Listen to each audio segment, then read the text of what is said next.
Pumpkin Town.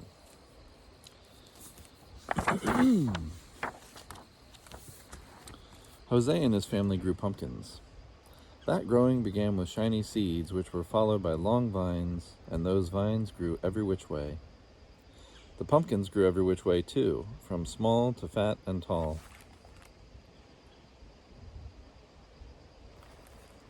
The Jack-be-littles could be dropped into pockets. The Happy Jacks were bigger. A strong enough boy could carry just one. The Big Moons were bigger still, too large for 5 boys to roll.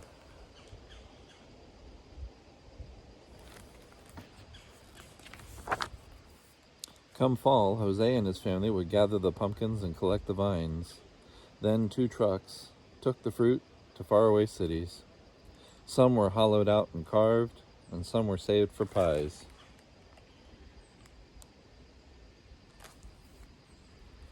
But before the trucks took the pumpkins, Jose and his family saved a few. They needed the seeds. When it came to saving pumpkins, Jose's father always said, "Save only the best and sell the rest." So Jose and his brothers hollowed the best pumpkins and saved only the biggest, brightest seeds.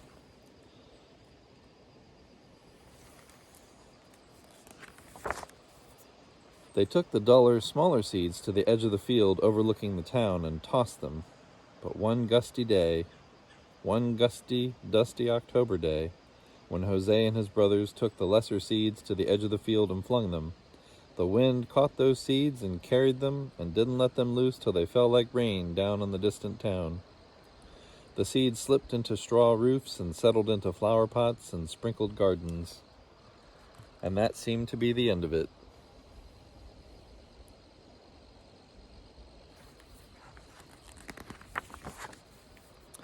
But the next spring, rain awoke those small seeds and plants began.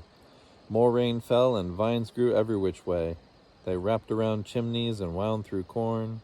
At first the townspeople liked the vines, for they were lovely and delicate. But then the vines began to climb up and down and around, growing leafy and thick. They snaked green and silent through one window and then out another.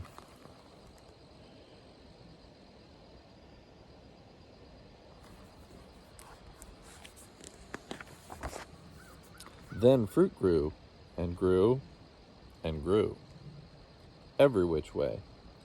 Soon the townspeople were stepping over pumpkins and around pumpkins and under pumpkins. It was hard to even walk a block. Rooftops sagged under the weight of big moons, fences fell, and when the wind blew, one had to dodge Happy Jacks and Jack-be-littles falling from trees. Nothing is worse than pumpkins, groaned the town people.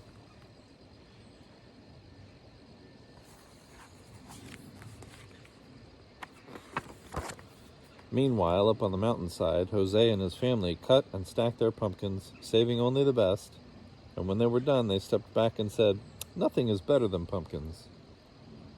But when Jose and his family looked down at the town, it looked odd. It seemed so green and orange.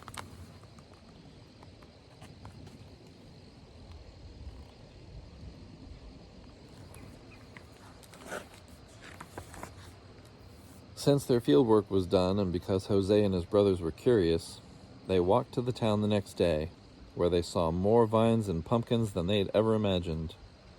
They remembered the gusty, dusty day that they had scattered the seeds. "It's our fault," whispered Jose. "We must do something," whispered his brothers.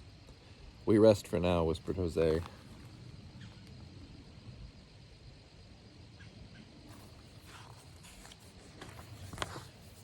But that night, Jose and his brothers cut and stacked the pumpkins and vines. They worked as quietly as they could, but some townspeople still sneaked peeks.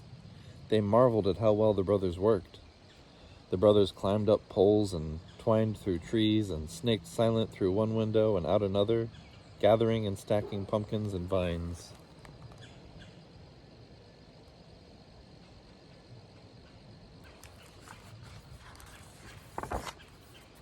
When the townspeople awoke, they discovered a mountain of pumpkins and a hill of vines and a mound of tired brothers.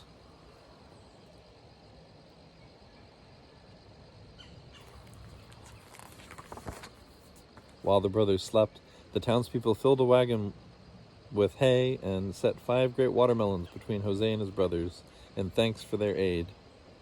The wagon took the brothers back to their home, where they were laid in the glossy grass, still sleeping.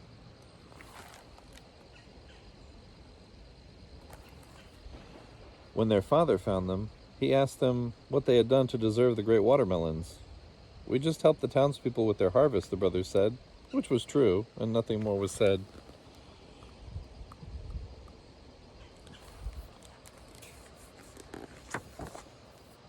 Down in the town, 5 trucks came from the mountain of pumpkins, and the townspeople were given a grand sum of money for all that fruit. "Ah, nothing is better than pumpkins," they said. Much of the money went toward a feast, held around a bonfire, made by burning the hill of vines. It was decided then that the rest of the pumpkin money would be spent to carve a statue of the 5 mysterious brothers who had made a mountain of pumpkins.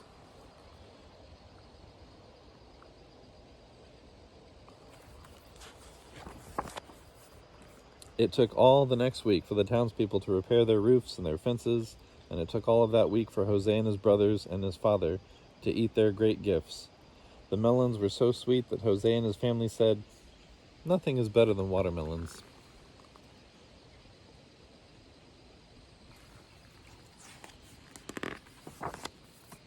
"Be careful with the seeds," Jose's father said. "Our field grows pumpkins, not watermelons." So Jose's family filled a great bowl with seeds, and those seeds were forgotten, until a day later when the wind roused Jose's father at night. He feared that some of the watermelon seeds might be blown into their field.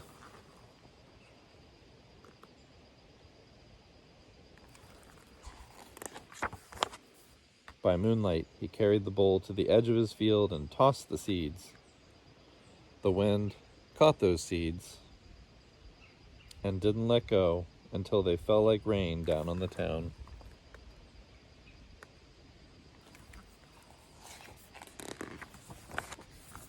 The watermelon seeds slipped into straw roofs and settled into flower pots and sprinkled gardens and slid into the soil around the statue of Jose and his brothers.